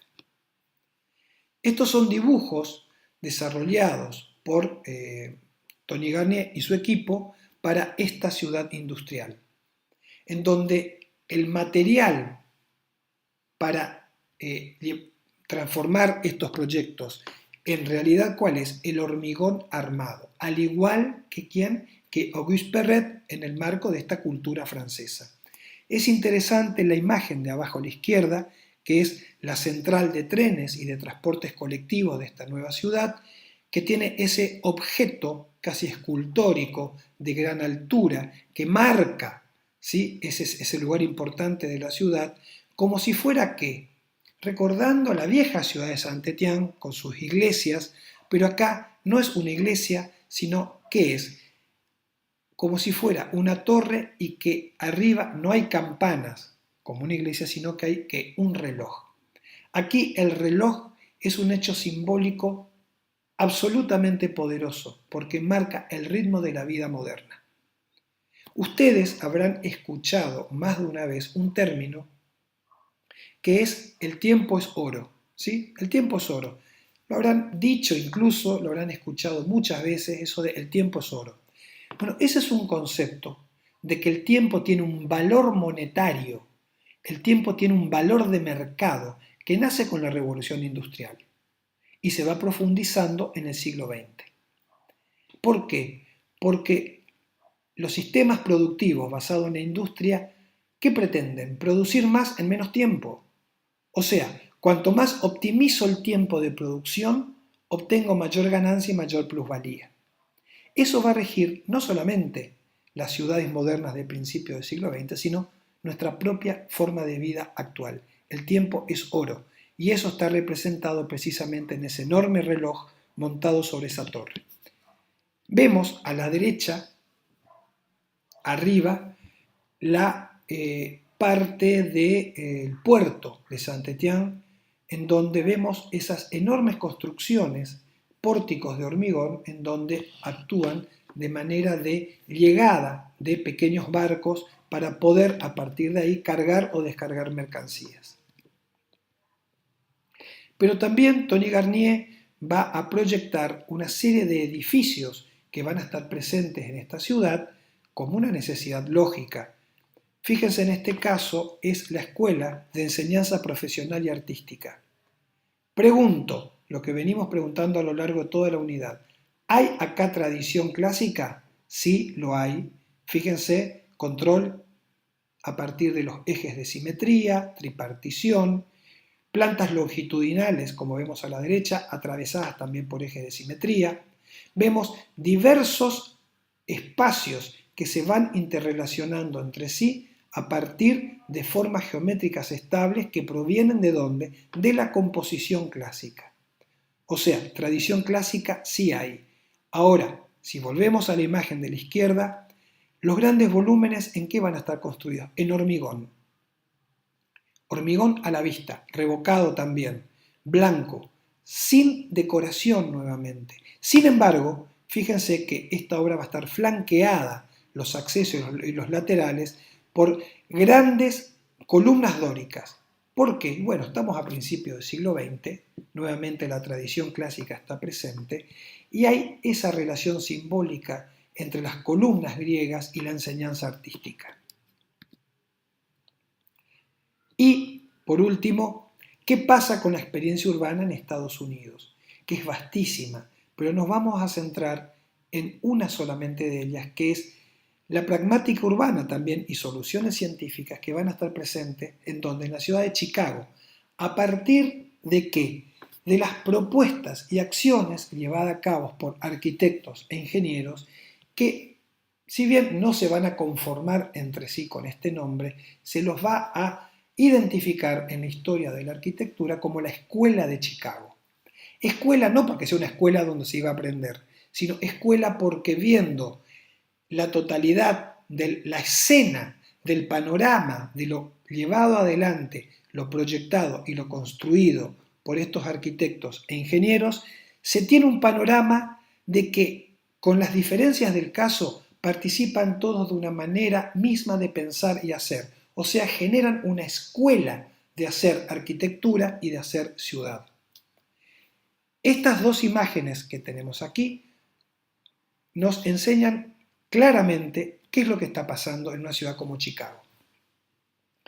Vemos a la izquierda un dibujo hecho por William LeBaron Jenney, que es un ingeniero clave en el desarrollo de la arquitectura de Chicago de principios del siglo XX y de fines del siglo XIX, que es la adopción de ¿qué? Del acero como material de soporte estructural. Y en ese dibujo, hecho por Le Baron Jenny, estamos viendo que, justamente en un primer plano, la estructura de acero con columnas, vigas, y sobre esas vigas vemos cómo se van construyendo, se van desarrollando en los distintos pisos. Pero si vemos a la izquierda, ¿qué es lo que nos muestra Le Baron Jenny también ahí? Que la estructura no queda a la vista. La estructura de soporte me permite desarrollar este tipo de arquitectura en altura, edificios en altura, pero no queda a la vista. Está recubierta por diversos materiales como la piedra, básicamente, el ladrillo también, y sobre todo va a entonces a entenderse que hay una fuerte ruptura, una fuerte modernidad con el uso de esta tecnología, pero por el otro lado, nuevamente, que la tradición, en donde para estos edificios aún no hay, digamos, un espíritu para que esa estructura quede a la vista. Y además tiene, como vemos a la derecha, cómo es un edificio terminado. Pero eso tiene que ver también con la propia historia de Chicago. Rápidamente tenemos que situarnos en la Chicago inmediatamente anterior a esa fecha, a 1871. Chicago fue y sigue siendo al día de hoy el principal mercado de granos del mundo, en donde está la famosa Bolsa de Granos de Chicago. Ustedes posiblemente habrán escuchado alguna vez, o si prenden la radio a las noticias, sobre todo a la mañana temprano, muy temprano, cuando pasan el precio de los granos, cuánto vale el maíz, cuánto el sorgo, cuánto la soja, cuánto la cebada, cuánto el trigo, siempre se dice según la Bolsa de Chicago. ¿Qué significa eso? Es la analogía de lo que, por ejemplo, tenemos en Wall Street, en Nueva York, que es la principal bolsa de valores del mundo, en donde por el libre juego de oferta y demanda, los valores de mercado encuentran justamente su precio. Bueno, lo mismo pasa con los granos, pero en Chicago. Eso ya era entonces y sigue siendo hoy. O sea, hacia 1870, Chicago era una ciudad ya muy grande, de un enorme florecimiento económico por ese mercado de granos, pero va a ocurrir algo en esa fecha, 1871, y es que la ciudad se va a incendiar absolutamente.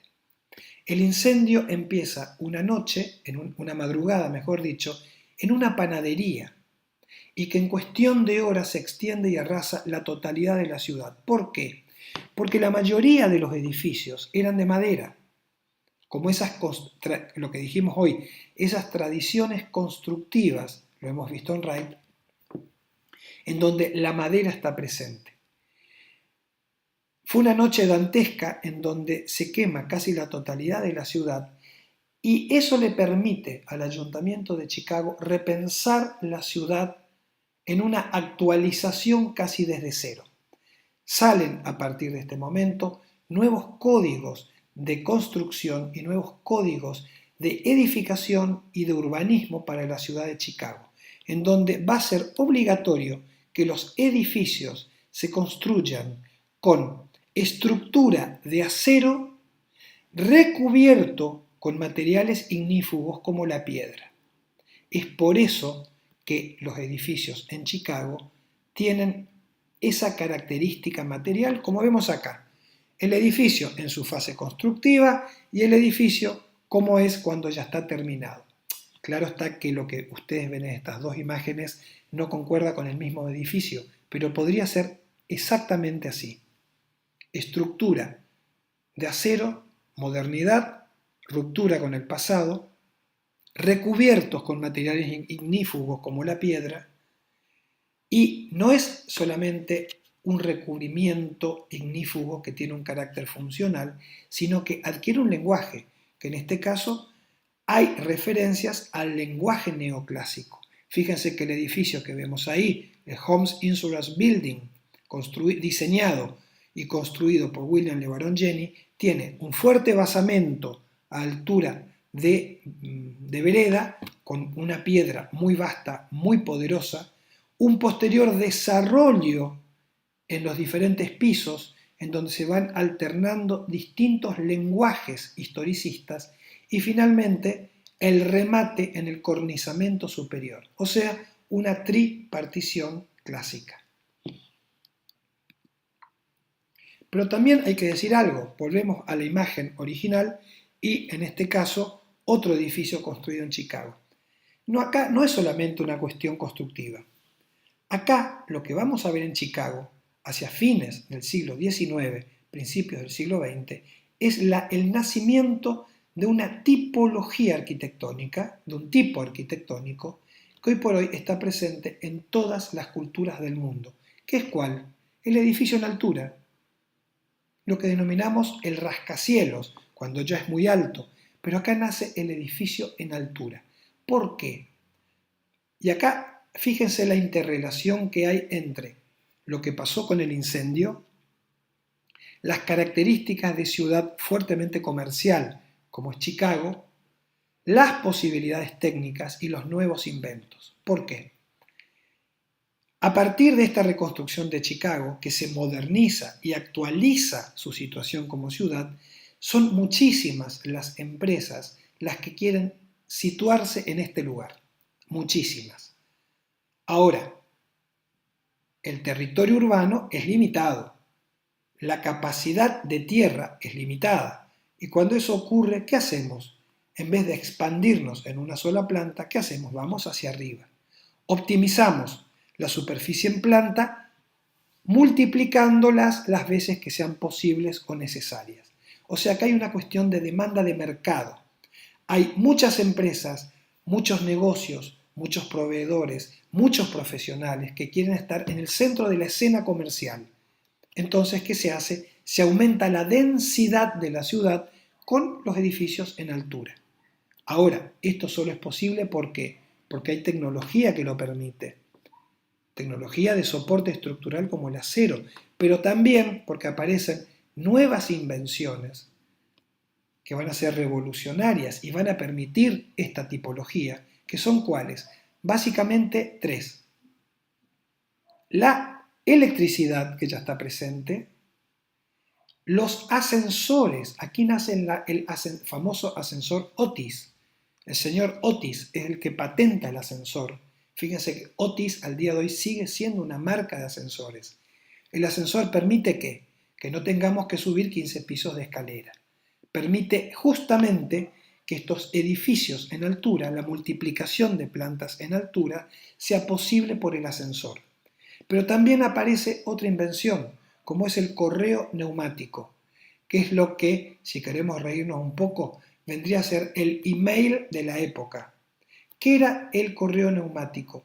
Un sistema de cañerías que atraviesa el edificio, con terminales en distintos pisos o distintas oficinas, en donde un oficinista escribía una nota a máquina o a mano, la metía dentro de un tubo metálico, abría un pequeño compartimiento de un tubo, metía ahí ese tubo con el escrito, lo cerraba y por fuerza neumática subía o bajaba por distintas cañerías hacia los pisos que él requería. O sea, un invento que lo que hizo fue posibilitar la optimización del trabajo sin necesidad que uno tenga que ir del piso 15 al piso 4 permanentemente para llevar o traer notas. O sea, fíjense cómo aparecen inventos, tecnologías y demandas del mercado que se conjugan para configurar un nuevo tipo de arquitectura y un nuevo tipo de ciudad. Otro ejemplo, el Lighter Building. ¿Qué nos posibilita? Que es el que vemos a la izquierda, ¿sí? Con la planta y vemos arriba la foto, que muchos de estos edificios aún existen. ¿Qué nos permite la estructura independiente de acero? La planta libre. O sea, estos edificios salen al mercado o se alquilan con las plantas como vemos ahí, en esa planta, sin nada más que escaleras, baños, servicios y la planta totalmente despejada para que acá, ¿qué es lo que ocurre hoy en día?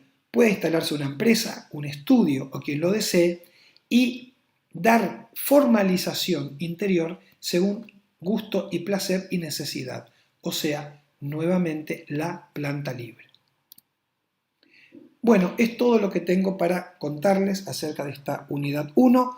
Con esta segunda parte hemos finalizado esta unidad y ya muy próximamente estaremos por subir la unidad 2. Bueno, muchas gracias por todo y nos vemos en la próxima unidad.